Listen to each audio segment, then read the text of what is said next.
It's a little different. Ecclesiastes chapter 2. So, Solomon here goes through chapter 2 and saying, you know what, I'm going to do an experiment. He basically says, I've done an experiment, and anything that I looked at, that I saw, that I thought might bring enjoyment to my life, that might bring legacy to my life, I did it. He said, whatever it was, whatever my eyes got set on, whatever my heart got set on, that's what I did. Now, if you start looking at what he does, he doesn't say that, especially when you get to the end of the chapter, there was nothing that he did, and I have to watch myself because if you go into deeper study, there's definitely some unlawful things that he would have did later on for sure. I had a good discussion this morning about Ecclesiastes chapter 2 while we was running early, and it made me think about the time period that Ecclesiastes is probably happening. Ecclesiastes is, and I didn't study this, so I'm going to have to look. Solomon reigned 40 years as king. He's got to be somewhere at least middle ways because he's already got the temple built and how magnificent and how great it is, because he even concludes to how great some of his achievements are in Ecclesiastes chapter 2. You get the feel in Ecclesiastes when you read the book that he's not quite went off the deep end just yet, but that's probably in the future. I mean, you know, the end of his life, he's got not one wife, not two wives, not three wives, not four. I mean, we can't count. There's so many wives he's taken. And not amongst that, he probably don't spend much time with them because he's got all his many concubines too. And we know historically and biblically, it talks about his heart got drew away to false gods because of the many people, many wives that he put in his life. Now you read some of this in Kings and 2 Kings, as we'll find out today. We've got a reference to, I believe, 2 Kings about how much they fed everybody, how many cattle and how many things they killed just to have their feast daily. But Solomon here, to begin with, we're going to look at what he invested in to start with, and how he creates his own Garden of Eden, kind of, in the things he invests. Now, we're talking about symbolically, not literally.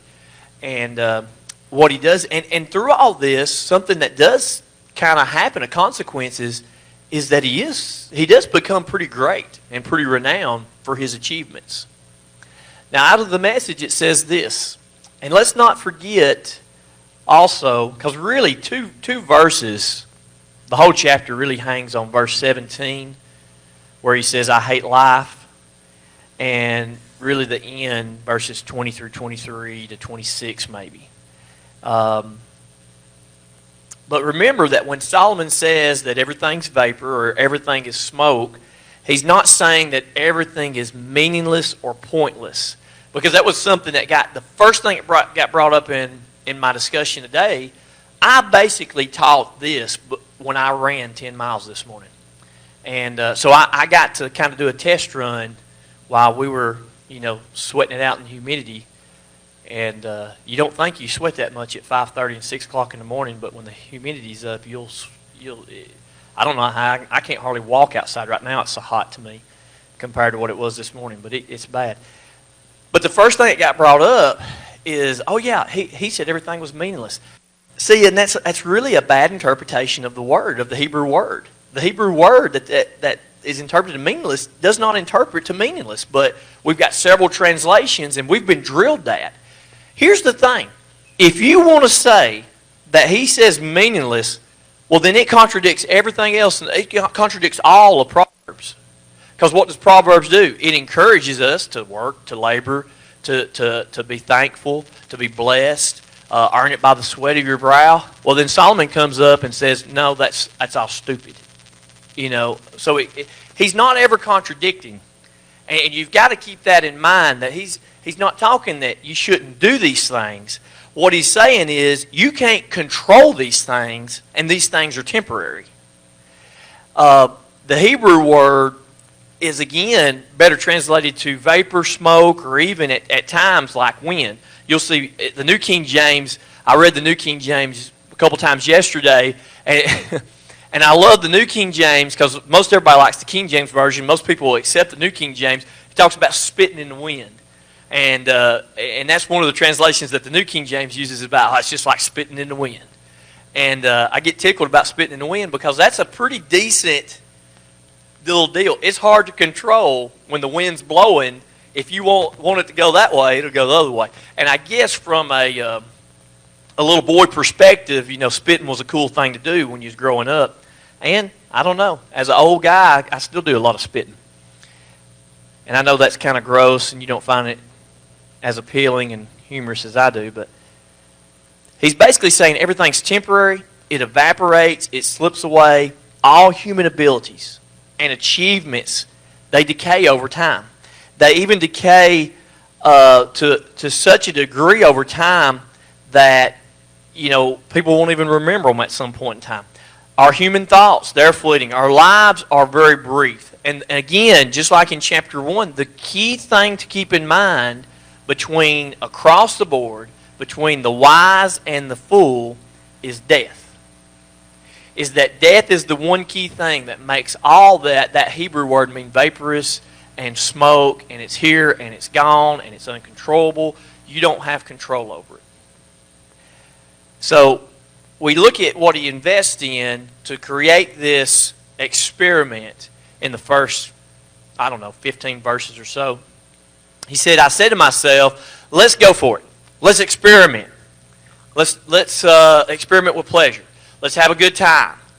But there was nothing to it. It was nothing but smoke. Verse 2 says, what do I think of a fun-filled life? It's insane. It's insane. My verdict on the pursuit of happiness is who needs it. With the help of a bottle of wine and all the wisdom I could muster, I tried my level best to penetrate the absurdity of life. I wanted to get a handle on anything useful that we mortals might do during the years that we spend on this earth. Oh, I did great things. He said, I built houses. I planted vineyards. I designed gardens and parks, and I planted a variety of fruit trees in them. He said, I made pools of waters. I irrigated the groves of the trees. I bought slaves. I bought male and female slaves who had children, giving me even more slaves. He had servants, basically, is what he's alluding to. Then I acquired, guess what? I got in the cattle business. I acquired herds and flocks larger than any before me in Jerusalem. Listen to what he said. All these things that he invested in that were pleasurable, they gave him more than anybody else ever in Jerusalem, present or before him. So there was some measure of prestige that was a consequence of this. He said, not only that, not only did I invest, he has the perfect diversified portfolio with the exception probably of the many wives that we find out later on because they're going to eat it up. I piled up silver and gold. So not only did I have physical assets, I had liquid assets. I had the ability to buy and sell and bring in things just by monetary gain. He said, I had loot from kings and kingdoms. He said, I gathered a chorus of singers. He had the best bands formed to entertain me with song. He had all the entertainment that he needed that you could experience and gather at that time frame. I gathered a chorus of singers to entertain me with song and the most exquisite of all pleasures. I had maidens for my bed, or what we would later on see as concubines. He says, oh, how I prospered, a consequence of these investments. I left all my predecessors in Jerusalem far behind. I left them behind in the dust. He said, not only was I just a little bit greater than all them in this experience, but I went way beyond what they could go. What's more, I kept a clear head through it all. Now, this is what was interesting. He looked at all this, not like, and Solomon, this is why Solomon's called wise. All right, so he does this, all the mindful, not trying to be great, not trying to be greater than anybody that ever come before him. That was the consequence of him doing these things. He ended up becoming greater than all and more wealthy than anybody ever before him in Jerusalem, even his father David, which David had a hard time being wealthy by a standard because he's always at war. It's hard to just accumulate wealth when you're always fighting somebody and always have an enemy. So you got to understand that's why David just didn't have that dead period to invest in. But Solomon was in the gravy time. He was in the best time. So he said, I did all these things, and the consequences were that I became. But I kept my means through it all. Meaning all those things didn't change really necessarily who I was, because my original purpose for this wasn't to be great. My original purpose wasn't to be, have more than anybody ever before me. I was doing an experiment. I was testing. I wanted to know, does it really matter? Does it really matter that I get a hold of everything in life that I think would make me happy? And that's the thing that so many people strive for is, I want to get a hold of whatever can make me happy. Whatever can make me happy. And here's what he said, I got all these materialistic things. I've acquired all these servants. Do you think Solomon had to mow grass? Not unless he wanted to. Unless he thought, hey, I think I'll get the old grass cutter, whatever it was at the end, probably a handheld tool, and I'll cut a little grass. Matter of fact, they probably didn't want grass. They said, I'm just going to keep dirt so I don't have to mow something. Did he go out there and plant trees? Only if he thought it was going to enjoy it. Otherwise, he said, I got servants upon servants. My servants have had kids that are now my servants. He just sent people out to do whatever his imagination could construe. He would put it into operation and say, well, let's see how it makes me feel. Let's see if it brings me some level of happiness, some level of stability, some level of something that makes me gratified, that makes me feel like I've achieved something. He said, here's where we get everything I wanted. He said, I took it. He said, I just got it. I never said no to myself. Now, when I read this, he says, I gave in to every impulse, and I held back nothing. He said, I sucked the marrow of pleasure out of every task, and my reward to myself was a hard day's work. He said, everything I did, I sucked every bit of pleasure out of it. Now, Solomon's wise. So, he alludes this when he says, and what I had before me, can we go back there, verse 10, Joe? What he said at the there you go. He said, and my reward myself was a hard day's work. He even specifies even the work part was pleasurable. Like, hey, when I'm done, I've done something. There's not much that I don't feel like in this experiment that Solomon the whole time was just kind of sitting on his tail and watching this happening. But there was things that were going on, even if he was maybe the overseer of some of these building projects and he wasn't doing the physical labor, he was still very busy and industrious in it. He was the contractor, or he was the overseer, and he's got his hands on it, and he's looking at it, and he's invested in it. He's concerned about it. He's thinking about it. And through all this, he says, you know what my reward was I got a hard day's work out of it. Because what happens when you do something that's pretty tough? And yesterday, I do what I do in the early mornings, and I was wore down, and I had on Friday I went to the co-op and got 2 tons of river rock, and they were sitting on my trailer. And the reason I got them was because I'd have them, on Saturday to be able to put them where I needed to go.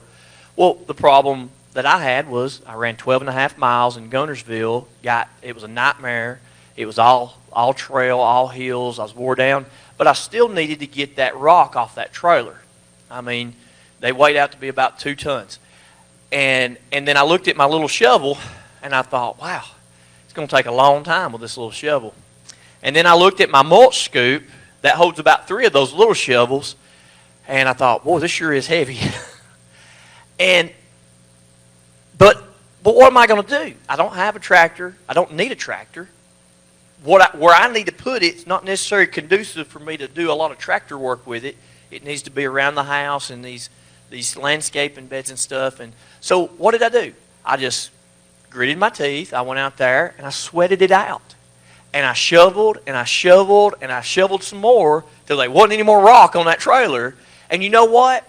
I didn't do anything that beautiful. I didn't even plant any plants.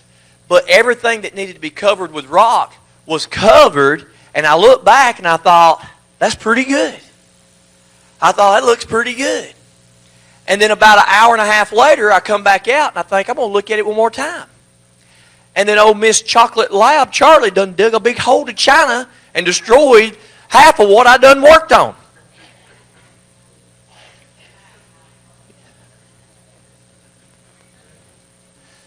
You know, and I thought, well, what do I have? Well, you know, of course, I went back, sweating again for about 30 minutes, fixing all that back that she'd done, trying to cool off. I felt sorry for her, but I also was wanting to, you know, I thought I can fix this cool problem is, you know, you're done.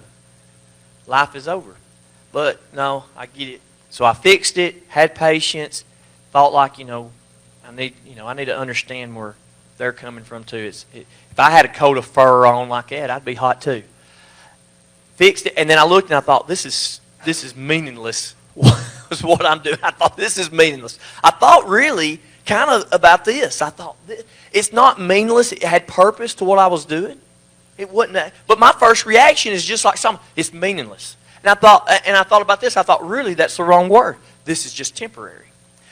It was a prime example. I had just got finished sweating my ever-loving guts out, and it didn't take but about 30 minutes of me walking back in the house to cool off, taking me a break, to come back out, and part of it was destroyed. It's like vapor. It was so perfected, then it's gone. And that's exactly what Solomon's talking about. It's there, and it's great. And at the end of the day, what did I have left to show? Well, I fixed it. I had a hard day's work. I felt like I'd done something. Felt like, hey, you know what? At least I didn't sit all day long. I had the ability to shovel rock. It wasn't my choice. But you know what? I felt better about that hard day's work than watching a ball game or TV and, or especially the news or something and gotten disgruntled about all that. So he even says, my reward for all this, because it comes, it's gone, is a hard day's work. Verse 11. Then I took a good look at everything. So I stepped back. I looked at everything that I'd done, and I looked at all the sweat and all the hard work, but when I looked, I saw nothing but smoke. It's here and it's gone. There was things that I did yesterday, and I thought, I'm putting these here because they're going to disappear. They're just going to go into the earth, and they're going to be gone. And where I didn't put land, I thought they're not going to stay very long. What it looks like today, and purposely thinking, well, it's going to change. It won't look like this, in a few weeks. All that sweat and hard work, but when I look, I saw nothing but smoke, vapor. It's here, it's gone. Smoke and spitting in the wind. There was nothing to any of it. Nothing. Now, just think about all the achievements that he just had. And he's saying there's nothing to it. Nothing. All the pleasures that he experienced momentary. There and gone. And when he stepped back and looked at it, he said, nothing. What good is it? Verse 12. And then I took a hard look at what's smart and what's stupid. And what's left to do after you've been king. He said, I've done surpassed everybody before me by not just a little bit. It wasn't like he was just barely number one on the leaderboard. It was almost such a gap that who could ever amount to this? He said, I looked at what was intelligent and then what was not intelligent, or what is smart and what is stupid. What's left to do after you've been king, that's a hard act to follow. He thought, it's going to be tough for whoever comes after me to surpass all the things that I did. He said, you just do what you can, and that's it. But I did see that it's better to be smart than stupid. Makes pretty good. That's pretty good sense. It's better to be smart. He said, just as light is better than darkness. Now we're starting to go somewhere with the text. His experiment is starting to tell us some things. It's better to be light than darkness.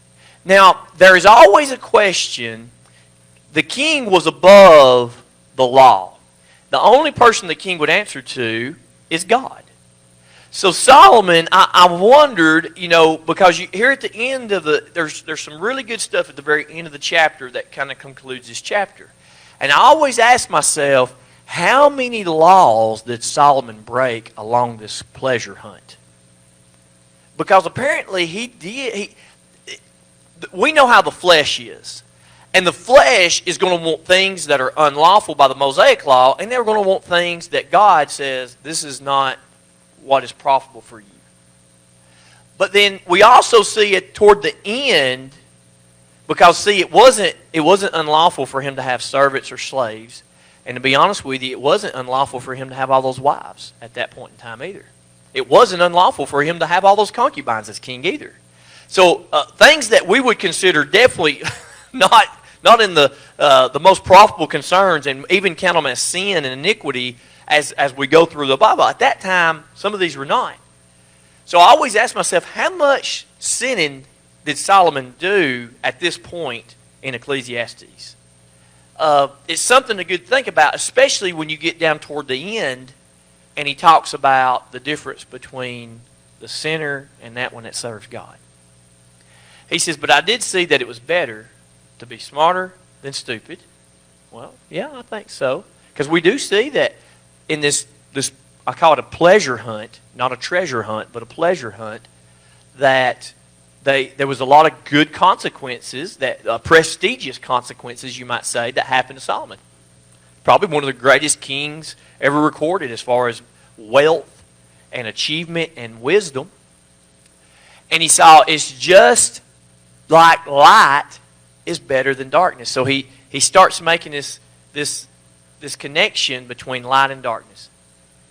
He says, what does that mean? Well, those that are in the light can see the path, right? If it's light enough, you should be able to see things that you can step over instead of tripping over. But in the darkness, you stumble. There's things that trip you up that you just didn't know were even there and trip you up. So he said, it's just like being in light and darkness.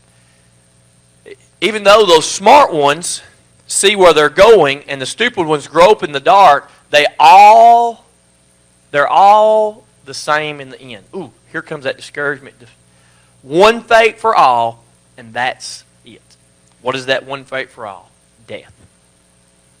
Verse 15, now we're going to start getting into, he says, when I realized that my fate, all these achievements, that my fate, or my fate's the same as the fool's, I had to ask myself, so why bother being wise?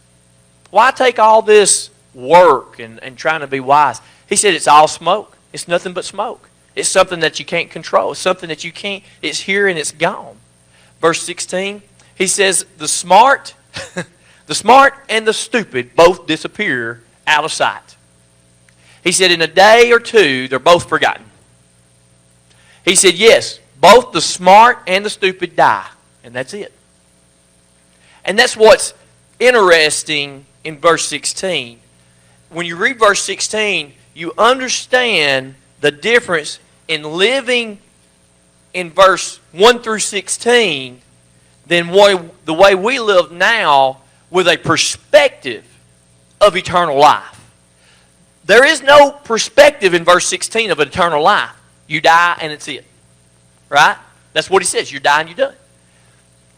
And you're going to begin to see, as we get in, that as all the Old Testament does, it starts pointing, there's got to be more than this.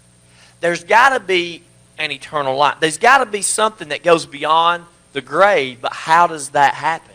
How does that happen? It starts alluding to these things, or I don't want to give the big surprise away. So we'll get there. So here's what he says in 17. And I think this is where we got to be real careful. I hate life. Now notice Solomon didn't say I hate living.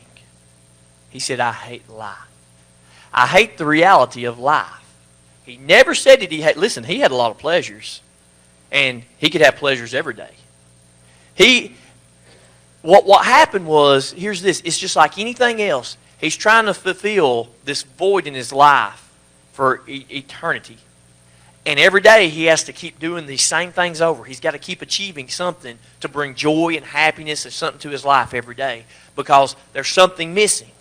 And he's doing this experiment. He's putting everything in him. And even to the point where he's achieved more than anybody's ever achieved, and he still gets no long-lasting joy or happiness out of it. And he wakes up and he says, we all die. We all die. He says, I hate life. I don't hate living. Now make sure, because you read this, and if you just read to me, if I read 1 through 17, very literal, and I read it, and I don't study it, and I don't think about any other, here's what I think about Ecclesiastes. It sounds like it's really contradicting a lot of stuff I know in the Bible. And I'm thinking, that makes me say, I got to study deeper. I got to study deeper. Or I'm going to take this way out of context and run the wrong direction. If I just read 1 through 17, I just think, yeah, I hate it too. I quit. I hate it all. He says, I hate life. The reality that he's come across is what he's saying. I hate life. He says, I hate life. As far as I can see, what happens on earth is a bad business. It's a bad business. It just ends. It's smoke and it's spitting in the wind. I hate life because the work that is wrought under the sun, it's grievous unto me, and for all of it, it's vanity and vexation of the spirit. That's your King James Version. He says, therefore I hated life. I hate it. Because the work that is wrought, since it had no more lasting value than the same folly of the fool, Solomon viewed even the great rewards of his labor as a source of pain. I hated life is translated correctly, but should not be misunderstood as I hate life or I hate living. It's clearly the temporary conclusion about Solomon's historical experiment. It's the climax of all the other statements that's made in verses 1 through 15 with the word therefore. And it connects to all the previous verses. Because why? Death comes to all. I hate life, is what he's saying. It comes to all. He feels no accomplishment in spite of the fact that he has accomplished so much. He feels as if, guess what? I've just failed God because nothing's going to last. As he continues on, he goes a little deeper. He says, I hated everything I accomplished, that I accumulated on earth. I can't take it with me. We always get this, you can't take it with you. This is where it comes from. You can't take it with you, right? You can't take all those things with you. I'm not going to drive my truck into heaven. Or I'm not going to try, and in this point, he's not even alluding to heaven just yet. He's talking about death. He's like, hey, he ain't going to help me. That's going to come. I can't take it with me. No, I have to leave it. And here's what really tears Solomon up. I have to leave it to whoever comes after me. And I think this is something that really, really, when you read throughout some more of Ecclesiastes, it really messed him up to think about everything he accomplished could be wasted just like that. Just like everything I'd accomplished yesterday, the perfection of everything I'd done with that rock that I'd sweated my guts out till about 2 o'clock. It took about 15 minutes for a chocolate lab to go to town and destroy it. I mean, it didn't take long at all, just like that. Everything I had accomplished. I was like, it's not perfect anymore. Even when I fixed it, it wasn't as good as I was originally. I hated everything I accomplished. He said, whether they're worthy, the one that comes after me, whether they're worthy or they're worthless. He says, and who's to tell? Who even knows if they'll be worthy or worthless? They'll take over the earthly results of my intense thinking and my hard work. Smoke. It's just vapor. Can't control. It is what it is. I can't control the one that comes after me. I can't control that they're worthy. He says, that's when I called it quits. He said, I gave up on anything that could be hoped for on this earth. Now we're getting somewhere. He says, this stuff is stupid. He says, I'm wise, and I've analyzed what it means to be between smart and stupid. Smart and not intelligent, if you want to say it that way. It seems so much more receptive when you say not intelligent instead of stupid. He says, what I figured out, it's just rust. It just corrupts. It's just gone. He says, what's the point of working your fingers to the bone if you hand over what you work for to someone else who never lifted a finger for it? Smoke. That's what it is. It's bad business from start to finish, he says. Verse 22. So what do you get from a life of hard labor? Somebody said, death. What do you get from a life of hard labor? Pain and grief from dawn to dusk. Never a decent night's rest, he said. Nothing but smoke. It's nothing but smoke. He said the best you can do with your life is have a good time and get the best you can out of it. He says, the way I see it, that's it. It's a divine fate that you're going to, once appointed man to die, right? You're going to be birthed, and then eventually you're going to die, wherever it comes. Whether we feast or we fast. Now, here's where he changed. And this is what he's really getting to. Whether we feast or we fast, whichever the criteria, it's up to God. Joe asked me, what was the title of this chapter? What am I going to call it after I teach it? Because it's hard to figure out what you want to call something till you teach it. You don't know how it takes its form till you really get out there. But because I got a good little taste of kind of getting some of it out during my running time this morning, the title was, It's All in God's Hands. And that's what Solomon's conclusion is going to be at this chapter. He said, it doesn't matter what you achieve. It doesn't matter what you get. It's all up to God. And I think when he gets that perception to it, it makes things, it's up to God. So whatever happens, that's God. That's God doing that. That's those steps that he ordered. It's all in the sovereignty of God. It's also going to begin to start pointing to eternity a little bit more. So we see here in the message in 2023, he says, we'll call it quits. Here's what it says in the New King James Version. 23 says, for all the days are sorrowful, and the work is burdensome. Even in the night, his heart takes no rest. This is also vanity. You know, is there no answer? Is it all just hopelessness? You know, in the three verses, 20, 21, 22, or 23, or actually 24, 25, 26 that we read, you know, in those verses, the first statement is really the true message of the book. It's just a matter of time before we're all jaded with the things of this life. That we're all burned out and we're tired of fighting the fight. That we have these moments where we want to say life has lost its value. It's lost its meaning. It's lost its color. We're just spinning our wheels. It's a vicious cycle that just keeps repeating itself day after day. And you know what? I just want to quit. And what is that it? And what Solomon ends up saying is says, you know what? No, that's really not all it. He puts now into the relationship of God into it.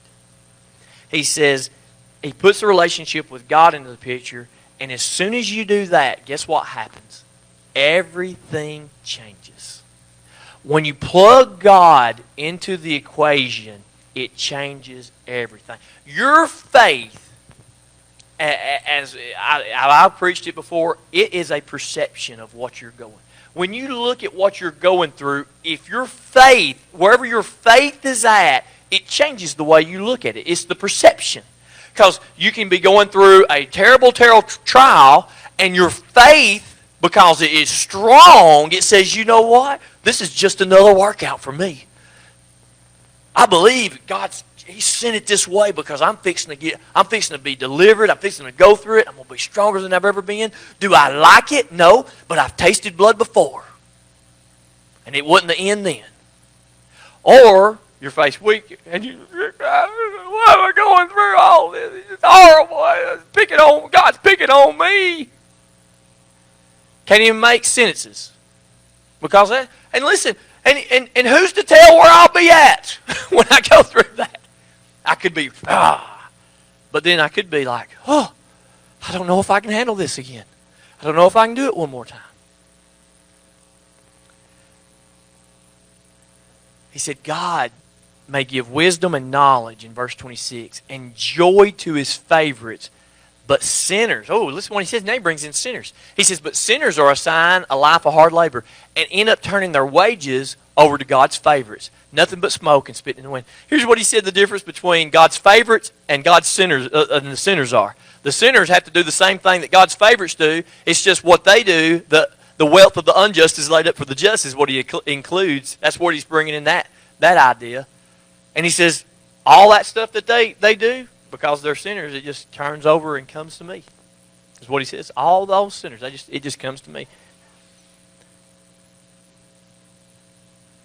He said in verse 24 that there was nothing better to do. The best you can do in life is having a good time and get the best you can. Now, what we find in the King James Version, of the New King James, there's nothing better than that a man should eat and drink, and that his soul should enjoy in the good of his labor. And we've took that and ran with that so hard that now we have connected food with joy and happiness. And you read it, when I read it in the New King James and the King, I think obesity must be the way to go. I mean, the more we eat, the more joy I'll have. Well, then what happens is I figure out that makes me miserable too. But we start figuring out some of our most enjoyable times is when we're sitting down at a blessed meal that comes from God's hands. He said, this also I saw was from the hand of God. For who can eat, in verse 25 of the New King James, who can eat and who can have enjoyment more than I? And then back to verse 2, for God gives wisdom and knowledge and joy to a man who is good in his sight, but to the sinner he gives the work of gathering and collecting, that he may give to him who is good before God. This is also vanity and grasping at the wind. The message says basically just do the best you can, the best you can do with your life. Have a good time, eat, be merry, enjoy that, try to enjoy the fruit of your labor. He says, that's the divine fate, it seems like. It seems like that's where it's going to go. We can spin off and run the rabbit, but I don't think we've really got time to do that because we need to close here, about how much Solomon, in 1 Kings, it tells us how much they killed, how much food they used every day in the palace. It was unbelievable, the provisions for one day. How much flour, how much meal. I mean, they killed 10 oxen they'd killed daily. That's a lot of meat. And not only that, 20 pasture-fed cattle. Now, Milton, I've bought a half of a cow before that was processed, and it was a lot of meat. I can't imagine, and that was a half, how many 20 pasture-fed cattle would feed. So Solomon, on his, and that's besides, it was 100 sheep. There was harts and gazelles and roebucks and chickens and ducks and all kinds of birds that they killed also to eat every day. He had a lot of people doing this experiment with him. It just wasn't him. He was like, let's see, In other words, this wasn't a clinical trial of just one person. He had a bunch of people that was partaking in this with him to get a good sample size of how they felt about it also.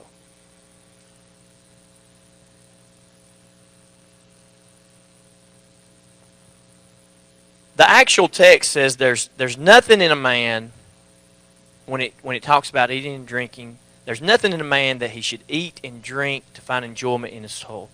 There's nothing in a man, there's no inherent value in him that makes it possible for him to exact true enjoyment out of the things he does. And that's the first thing that Solomon says. What does then?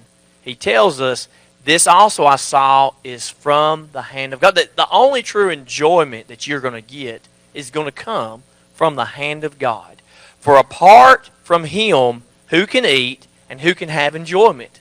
That's what he concludes at the end of chapter 2. Who can have true enjoyment That was the conclusion of the Spirit, separate from the hand of God. That's the second declaration in the book. The enjoyment is a gift of God.